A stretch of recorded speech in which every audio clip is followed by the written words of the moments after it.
Good morning everybody and welcome. As the title of this video suggests, I did something mind-blowing again. While it's not a Hollow Knight world record this time, it's definitely something no one has ever done before in the past. Super Mario Odyssey Coinless. While it's known that you're able to beat the bare minimum of the game coinless, meaning any percent route, I have a different question on my mind. What's the limit? Exactly how many moons are you able to get in Super Mario Odyssey without collecting any coins? In this video I'll be discussing the hardest, trickiest and most complicated moons to get in the game. Some moons will be impossible, but I'll be talking about that in the next video. Let's go!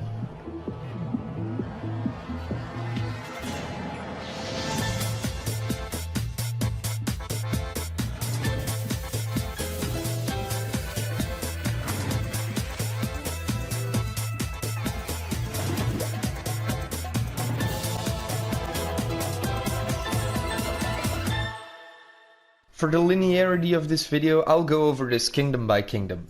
The first objective in every kingdom will be to clear all the story progression, with a few exceptions, but I'll be talking about that later.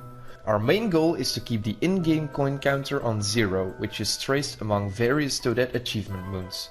For the sake of this video, I'll have my own coin counter on the top of the screen here for most of the time.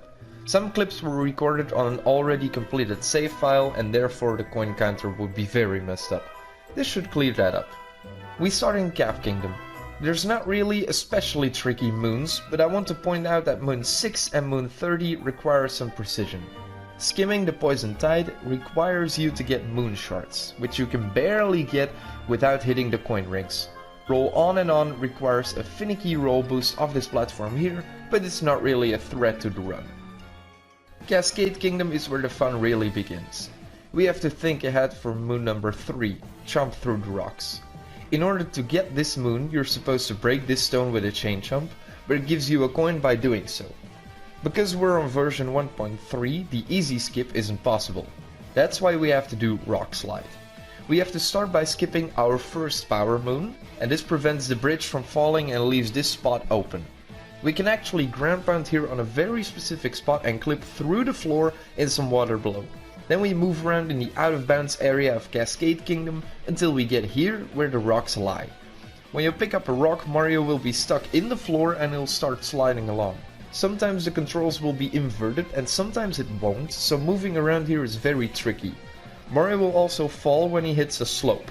Once you finally make it to the stone structure, the stone will fall on a nearby slope and you'll be able to jump up and get the moon. A particular note here is that because you skipped the first moon, Madame Brute does not activate yet. I don't know why, but I just love being able to stand right next to her as she doesn't even notice you. You can now trigger the first moon cutscene and Cascade Kingdom will go back to the way it was. Some moons, like 31 under the old electrical pole, require some precise movement with the dino to get there, but they're more than doable. Moon 12, Dinosaur Nest Big Cleanup, is another story. You're supposed to get rid of these critters, they're actually called burbos, using a dinosaur. The problem is that every single one of them gives you a coin. The only way to get them to die without giving you a coin is if they despawn off the edge. It's possible, it just might take a good while. Another particular note is that purple coins aren't actually coins. They don't increment the coin counter, so we will be collecting as many of those as we can. Toadette actually gives us some moons for buying certain souvenirs and outfits, but I'll come back to this later. And then there's Sand Kingdom, and Sand Kingdom's story is, for a noob like me, a real beast. We're supposed to climb this 2D tower, and in 2D areas movement options are small. The only thing we can do in 1-player mode is move and jump, but in 2-player mode, Mario can float when Cappy presses jump. This is also how I got Moon 4 behind the waterfall in Cascade Kingdom. And when I'm saying that I'm using 2-player mode, that means I'm literally playing with one Joy-Con in my hand and one for my feet. Anyway, Sand Kingdom story. We actually have 3 options. We can do a hardcore trick jump from the outside of the icy tower to barely get up there and skip this coin, but we can also instantly go inside the inverted pyramid. When you go through here, you can defeat Harriet and the pyramid will fly up. Then you unlock a wire from all the way northwest to up the pyramid, and from the top you can take one down to moon number 1 atop the highest tower. To get inside the pyramid with a closed door, you can either do a roll cancel clip through the door, which even the most talented speedrunners find a difficult clip, or we can do hardcore parkour to climb the pyramid from the outside.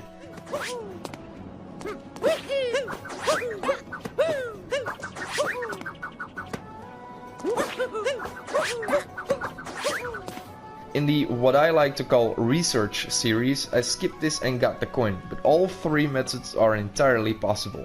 Coin counter is still at 0. Now that's not the only problem in Sand Kingdom. Jaxi moons are generally impossible because the Jaxi cost 30 coins, but moon 79, taking notes running down, is barely possible with some careful rolls. The sub-area under the Jaxi ruins checkpoint is not reachable from the main entrance due to poison liquid. I tried using Gliden to fly in, but that wasn't a great success, so I decided to enter through the back door. There's an out of bounds glitch on version 1.3 with Gliden that, when you're on a slope facing a vertical wall, you can just jump through. The easiest place is to get on this ice block, fly and hold forward against a wall. You'll just walk on through and can now make your way to the loading zone of the sub-area. No coins required. We're not yet done with Gliden and the Jaxi because surprisingly enough there's another glitch here. If you walk against the Jaxi with Gliden and then uncapture, the Jaxi will just start moonwalking. You can actually move him all the way to the Jaxi reunion spot to get the moon, and you can also mount him at this point. There's not really much you can do with him, and the moment you dismount he'll just ask you to pay 30 coins to ride him. It's weird, but it gives us another moon. Moon 43, employees only, is not obtainable from the shop itself, and here the back door is blocked behind a row of coins that's not dodgeable. That's why we'll take the ultra back door. With a simple backflip you can clip into the fence here. Waddle very carefully to the stairs until you clip out of bounds in the building.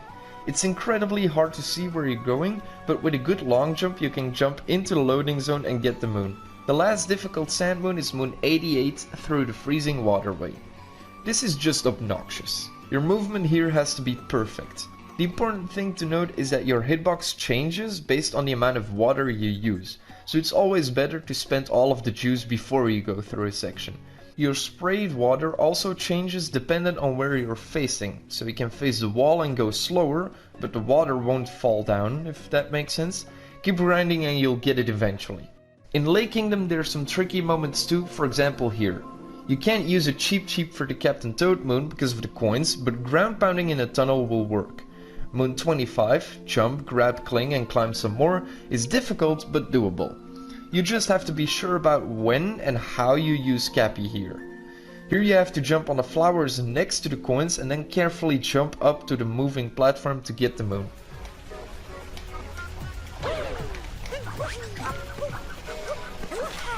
Now it's wooded time. There's a lot of moons here that got me figuring out a whole series of complicated steps, starting with moon 45, elevator escalation. Start with luring the burbos away so they don't bother you on the next 2 floors. Then don't even stop when you get to the fire bros unless you want the purple coins. The last floor is the problem here. Uncapture the sherm you're in and start luring the bullets towards you, away from the other tanks. If they get shot, you get a coin, so you'll want to make sure all of them stay alive while also getting them not being able to shoot. To do this, just capture and uncapture them all. With the last tank you can open the cage and get the moon. 47 and 40H, walking on the clouds and above the clouds, requires some tight movement, but it's possible. 63, Invader in the Sky Garden, is complicated. You have to get all the Goombas on one stack and then get them off screen and sort of despawn. It takes a lot of trial and error to figure this out, but the use of snapshot mode makes this easier to know where the Goombas are. The problem with keeping them on screen is that if you hit the UFO, all enemies on screen will die and they give you a coin. If you despawn the Goombas, they'll respawn next time the enemy poops them out. Your window is very tight, so have fun doing this twice. Surprisingly, all deep width moves are possible, except for the one where you need to coin coffer for obvious reasons. However, you'll have to watch out for bushes, trees and rocks. Moon 19, Fire in the Cave, is one of the most mind-blowing moons so far, next to Chomp Through the Rocks in Cascade Kingdom. You have to simply kill this fire bro to get a moon, but killing him gives you a coin. We also can't capture him and take him out because we leave Cappy at the door. So what do? Well, you start by taking Glidon and flying him over to this specific wall. There's a slope here, which means we can do the same glitch as in Sand Kingdom, jump through the wall and fly into the cage where the Firebro is. Place Glidon against the door and leave him there. Capture the Firebro and bring him through the door. Capture Glidon again and hold forward as you uncapture. You'll clip through the door. Throw Cappy onto the Scarecrow to open the door and be very quick to jump onto the Firebro's head. He'll be invincible from now on, so try and move him out of there. Regain Cappy and capture the Firebro one last time, move him towards the pond a little further and drop him in. He'll die and the moon will spawn. We do this to avoid a single coin. Imagine what I'd do to skip more. I guess the only difficult thing in Cloud Kingdom is picture match if you have the actual brain of a goldfish, like I have, but then there's Lost Kingdom. At first I thought Moon 28, line it up, blow it up, was impossible because the trap beetle always destroys the block below the moon and automatically gives you a coin, but with the perfect snipe, this one's possible. The real superstar moment here is actually getting the checkpoint a Rocky Mountain summit. Hitting the switch makes two walls appear and a line of coins, but turns out you don't actually need the walls. It might take a while to get up, especially all the way on the highest point, but you can get up there with a perfect wall jump. Oh, let's go! From there you can always warp and get Glidon moons and everything, but the Koopa free running goal is all the way up there too. Have fun doing that again, twice, on a timer. Surprisingly enough, Lost Kingdom has actually no impossible moons apart from the shop moon, and we can definitely use this feel good energy because Metro Kingdom is an absolute nightmare. When you first enter Metro Kingdom the normal way, you start in Night Metro. The Mecha Wiggler is terrorizing the city and almost all moons are locked behind this boss, so we have to start by beating him. But how do we get there? Well, you have to go through the city hall interior, and this is a coin minefield. Posters give you coins, flies give you coins, coins are, well, coins, and even flies killing other flies gives me coins.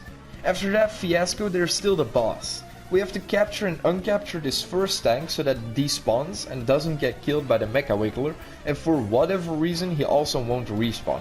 That's great! You know what else is great? Getting random coins.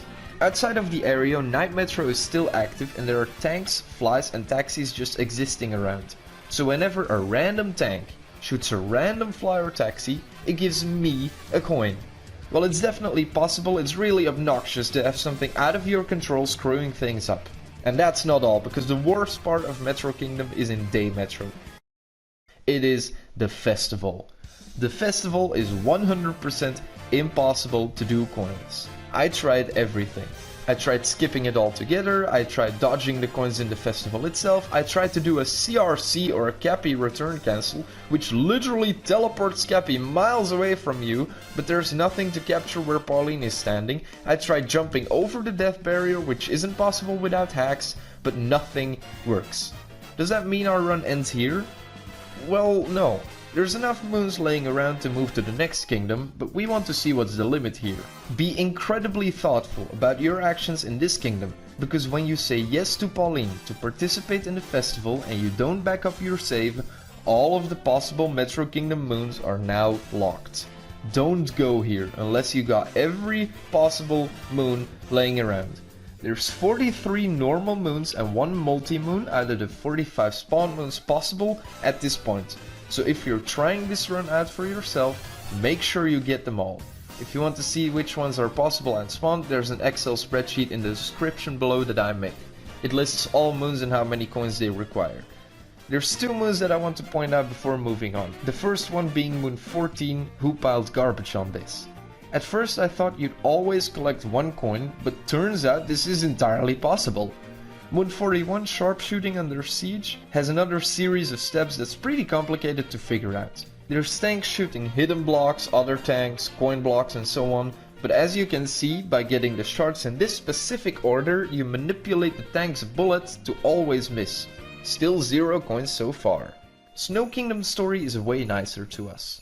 The race has no coins at all, and the only truly difficult area is the one with Moon 32, high altitude spinning. It's important to carefully use your cap jumps, but it's definitely doable. And then our good luck ends once again in Seaside Kingdom. The squid boss named Brigadier Mollusque Lanceur 3 Dauphin of Publane, blocks most of the moons in here too. In the next video I'll be talking about theories on how this might be possible, but for now we'll just take a look at the moons that are possible so far. Moon 7, Ride the Jet Stream, is a claustrophobic coin minefield, but with some planned out moves it's possible. So is Moon 9, Ocean Bottom Maze Hidden Room. With an awesome shell ricochet, you can break the block here without destroying the other ones. Another problem in Seaside Kingdom is the following. Because the painting is in the bottom of the cup and it's blocked by this dude, we can't go there. In my case, the painting would put you in Lake Kingdom and there's a moon there that's now unobtainable. But is it really? Well, with a perfectly timed, amazing gap jump from the highest point, you can just barely make it to the painting location without actually going through it. But back to Seaside.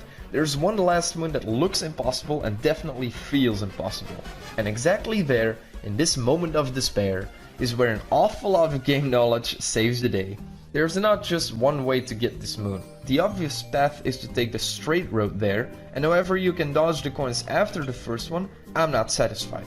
That's why we'll go to the end of the sea and clip out of bounds. The invisible wall works a bit like a wave that stops Mario from going through, but if you capture a Cheep Chip, swim him to this specific crack and swim forwards and downwards, and then uncapture, the fish is behind the barrier, meaning that if you swim back and throw Cappy again to capture it, you'll have passed the invisible wall and also the end of the sand, which means that you can clip through and enjoy the bottom of Seaside Kingdom. From here we can swim to the moon and get it like this, no coins required. There's 41 out of 44 spawned moons possible, so again, make sure you get them all first before triggering the boss. You will not be permanently locked behind him, but it's just way easier to have the squid in the aquarium rather than having him shoot bombs at everything. We'll leave Seaside in fear and go directly to what's on the menu next, Luncheon Kingdom. Our first mission is, like every other kingdom, to take care of all the story moons, and while it's all humanly possible, it still is incredibly difficult.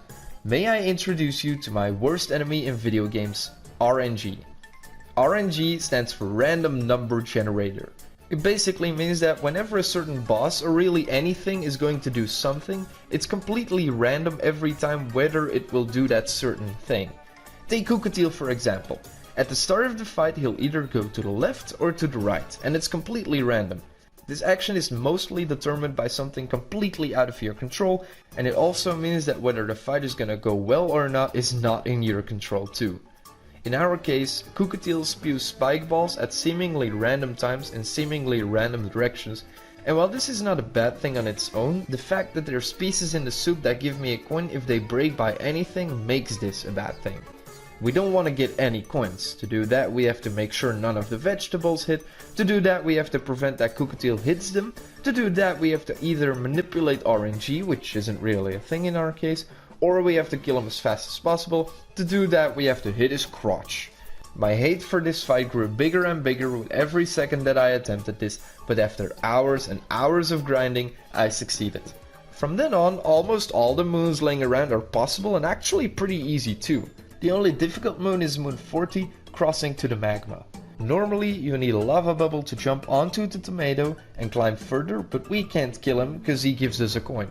That's why we need to climb up without a lava bubble, using some epic bounces. Yeah, let's go! 43.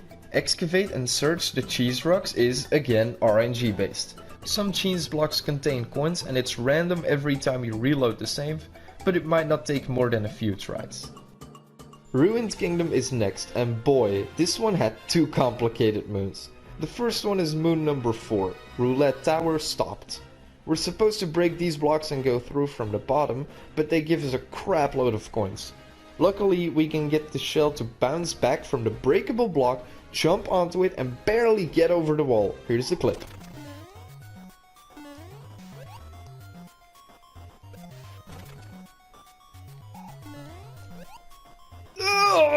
The second complicated moon is 10, the Mummy Army's Curse. There's a mummy containing a moon, but he doesn't spawn unless you take this charging chuck and break a few of these blocks. You don't need to charge through the army, which is what I thought at first.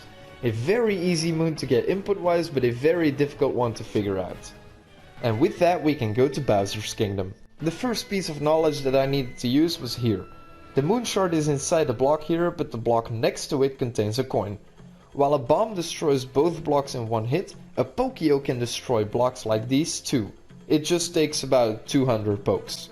The second obstacle is a hybrid of skill and knowledge, that being the Mecha Brutal in the end of the kingdom. There are two options. The first one is full-on skill based. By doing the speedrun strat, you can prevent the mech from pooping out a Pokio and finish the fight like this. The second option is that you capture a Pokio, knock a bomb back at him and kill him while still inside a Pokio.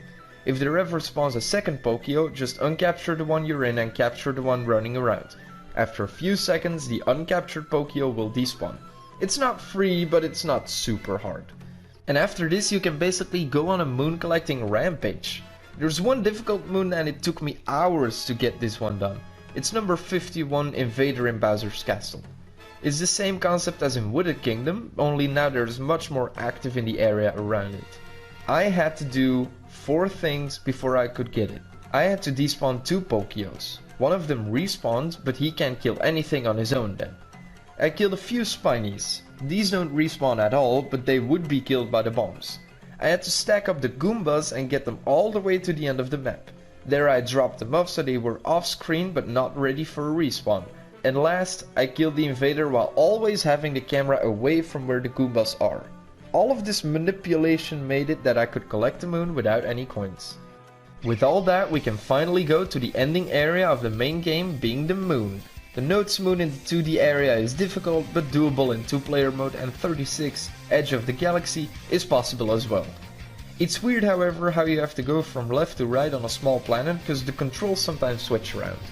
The biggest problem is the moon cave. There are 3 obtainable moons coinless and it is a nightmare to get these. Here we go. Enter the moon cave and instantly go to the Bowser statue. Move it and collect the first moon. Then jump off and jump across the first 2 pillars on the left. Be quick here, otherwise the ninja coins will get you. Jump down, capture and uncapture the second tank. Hit the bullet from the third tank with Cappy if there's one and capture and uncapture this tank as well. Recapture the second tank and shoot the purples on top of the pillar. Uncapture, capture tank number 3 and uncapture again. Capture a pair of bones, fly under and grab the 3 purple coins. Fly back up, uncapture and roll back to the second tank. He should be respawned. Capture him and uncapture again. Do the same with the third tank. Shoot the cage with the heart if you deem it necessary. Jump over to the fourth tank. Capture, shoot the cage and uncapture. Capture a pair of bones, fly down to the hole in the magma. Get the key, fly up and get the moon. Then take the wire up. Go through the first section as fast as possible, activate the platform for the second section. There's an automatic save point, but you'll still want to continue, for if you get coins, you have to do the previous sections again. There's also a heart in the right flame, so grab it if you need it. Jump towards the brick wall, capture the first bonsai bill and smash him against the wall. Capture the second one, fly him over to the wall, crash him here, jump over, get the moon and instantly pause and save the game. You will get a few coins from the bullet destroying the brick wall, that's why you instantly pause. I'll come back next episode for the rest of the moon cave, but once you beat up Bowser you're home free and you can go on your way to Mushroom Kingdom. There aren't really any major obstacles in this kingdom, apart from the Cookatiel refight. It's basically the same as the one in Luncheon Kingdom, and in the background you can see how Dave from DGR beat this boss coinless. The biggest problem in this kingdom are the Toadette achievements, because this is where those purple coins come in handy. We barely get enough stickers and souvenirs to get the achievement, but outfits and hats is never gonna happen. There's not even enough outfits in the game to buy with purple coins to get the achievement, but from 61 achievement moons there's still 48 possible ones. There's a few 2D moons that are impossible, a few outfit achievements and warp painting moons too, the world peace moon and of course the 3 coin counter moons that we so desperately have tried to keep on 0. But we still have Dark Side and Darker Side, and this is actually the hardest part of the entire challenge. I've never spent more time on a single thing in any video game ever than this time. Our biggest foe is the Dark Side Robo Brood, guarding the multi-moon arrival on Rabbit Ridge. I spent 8 months with this in the back of my head. It took me 12 days, 8 hours a day to finally get this moon coinless. Everyone on Reddit thought it was impossible. There are no videos of proof of it being possible, but it is. Super Mario Odyssey's hardest coinless moon is this one. To get this moon you need to do 5 things. First you start by beating Topper, Harriet, Speward and Rango. Their fights feature a harder version of the previous fights and most importantly, moon gravity. After doing this, there's only the Mecha Brutal left. I'm gonna bring out the fast speaker in myself one last time, because this fight is harder than the Pantheon of Hollowness in Hollow Knight. It's harder than the entire run so far. It is the hardest thing I've ever done and achieved. I had more dedication to this moon than my ex had to the relationship. I've lost hours and hours of sleep because of this one. This is my greatest achievement. Let's go. The moment you enter the fight, there are 3 Hammer Bros on the edge of the arena with independent spawning times. Capture the one on the right, go to the area you started and start damaging the bubbles of Topper, Speward and Rango on the sides. The mech won't follow you if you keep jumping specifically from this line. Hit all bubbles 9 times, this will make your future moves easier. Once all 3 bubbles are near broken, start damaging both legs till they almost reach breaking point. The mech will not move in phase 1, so that's what you use. Uncapture the Hammer Bro you're in, right under his legs, roll towards another Hammer Bro, capture, jump towards the middle, uncapture under the legs and capture the first one again so he doesn't despawn yet.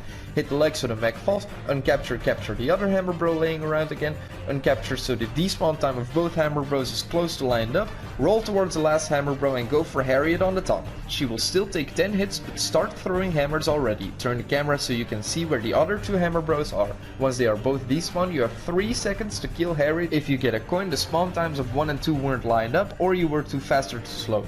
If you didn't get any coins, take your Hammer Bro and move him towards the end of the arena. The mech will rise again and the other Hammer Bros will respawn so you can go on to phase 2.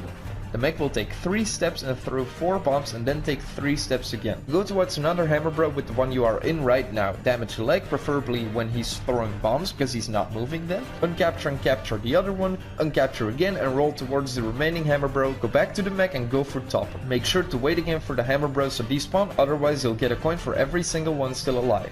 The mech will rise again, the 2 Hammer Bros will respawn again and you can start phase 3. The mech will gain 2 new attacks, the first one being Rainbow Light. Lure him to the wall, move to a sort of diagonal side so he can follow you again, bounce against the wall and run to the middle. The second new attack are the Danger Noodles. They follow you in a circle spinning pattern. You can kill them by getting them smashed against a wall or against his own legs. The mech will take 5 steps and throw 6 bombs. Prepare when he's walking, go in for the kill when he's throwing bombs. He'll stand still then, so one Hammer Bro should be uncaptured next to him while you damage the leg with another one. Once he falls, uncapture, capture the one laying around again, uncapture and roll towards the remaining Hammer Bro. Climb up the mech from his legs and hit Speward who's on top. Just like Topper, he should only take 1 or 2 hits. The mech will stand up one last time, your despawned Hammer Bros will respawn and you can start the final phase, phase 4. The mech will spawn Danger Noodles, kill them ASAP. He'll take 8 steps, throw 6 bombs. Don't let your guard down here even though you have more time than the previous phase. Go closer when he's walking, uncapture the Hammer Bro next to his leg when he's throwing bombs. Destroy the leg before he spawns Danger Noodles again and acquire your target by killing Rango too. Get the moon and scream in pain and agony and victory, for you have achieved one of the greatest skills in all of Super Mario Odyssey history. Remember, to only get to this fight, you need to go through a 10-minute brutal boss rush first. This is insanity. But it unlocks a few more moons. The Metro Kingdom sub-area comes back, but it's entirely possible. The last kingdom we go to is Darker Side. It's only one multi-moon, but it would make for an epic ending to a satisfying challenge run. And surprisingly, it's not too hard. It has a lot of cool skips. The first one is with the up route. The water section has some coin rings, so we take the higher route. Jump up on the question block, switch all the way and then jump out. You'll be on top of the stone structure and can make your way to Yoshi. It's here where the next skip is already. This one is a little tight, but you want to line yourself up like so to not be on the conveyor belts. Tongue late every time you jump and you'll dodge the coins quite nicely. The next obstacle is a metal wall. Normally you throw Cappy on the scarecrow and go through it like this, but again there's coin rings blocking the path. That's why I will shortly switch to 2-player mode, get on the platform and get Cappy on the scarecrow and boom, we're up. It's far from over because we need to capture Glidon, go through a fork section, go in the pipe, go through this horror of a section, have some fun with the Pokios, go through a 2D section with some undodgeable coins, and I'm kidding. We do a trick with Glidon as well to skip all that. Go low on the first wind thingy and shake once you get launched up. You'll get an insane amount of height and can now fly over to the end of the pipe to go through the final Bowser section. And once you dodge those coins, you're home free. Counting all moons and multi-moons in each kingdom, we get this result of which moons are possible. 28 in Cap, 38 in Cascade, 85 in Sand, 40 in Lake, 77 in Wooded, 7 in Cloud, 34 in Lost, 46 in Metro, 52 in Snow, 41 in Seaside, 66 in Luncheon, 11 in Ruined, 59 in Bowser's, 31 in Moon, 24 in Dark Side, 3 in Darker Side, and 97 in Mushroom. So how many moons can you get in Super Mario Odyssey without collecting a single coin? 739. And honestly, that's already way better than what I was expecting. But still, it's not a perfect 880. There are still 141 impossible moons out there, and we will investigate those next week. But I've been talking for almost 40 minutes now, so it's time to go. I'm Void, I hope you had a wonderful time, and I'll see you soon.